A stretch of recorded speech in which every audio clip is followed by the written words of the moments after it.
Hi friends, ఎట్లున్నారంతా బాగున్నారా? అది హ్యాపీగా ఉంటారు. మా వీడియోలు ఏం రాలేదు ఇన్నాళ్ళు, ఏదో కొన్ని కారణాల వల్ల అయితే వీడియోలు తీయలేదు. మీరైతే బాగా హ్యాపీగా ఉంటారులే. ఇప్పుడు ఏంటంటే కొత్తగా వ్లాగ్స్ అయితే స్టార్ట్ చేశాను అనమాట. మా ఊర్లో జరిగేది ఈసారి అయితే పీర్ల పండుగ జరుగుతుంది. మేము బాగా ఎంజాయ్ చేస్తాం ఈ పండుగ. కానీ మా ఊర్లో జరిగే పండుగలన్నీ బాగా ఫుల్గా ఎంజాయ్ చేస్తున్నాము. ఎవరి ఊర్లో వాళ్ళే ఎంజాయ్ చేస్తారు కదా, వేరే ఊరు అయితే ఎంజాయ్ చేయలేరు. ఇంకా ఈసారి మాకు అది కాక ఒకటేసారి 2 పండుగలు అయితే వచ్చినాయి అనమాట. కొండ మీద పండుగ ఇత్తనాలు ఏకాదశిని, ఆ పండుగ కూడా వీడియో తీస్తాను నేను. ఆ వీడియో కూడా పెడతాను అనమాట. ఒక కొండ ఉంది, ఆ కొండకి చూపిస్తాము. మేము ఈసారి పీర్ల పండుగకి బాగా సాయసం అయితే దొరికినాము. సాయసం అంటే పీర్ల దగ్గర డ్యాన్స్ వేస్తారనమాట.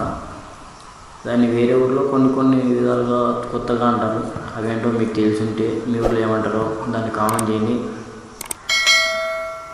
అట్లా ఇంకా సబ్స్క్రైబ్ అయితే చేయరు మా ఛానల్ని, గంట కొట్టారు. ఇది ఆటగాళ్ళు ఆట ఆడిచ్చేద్దాం.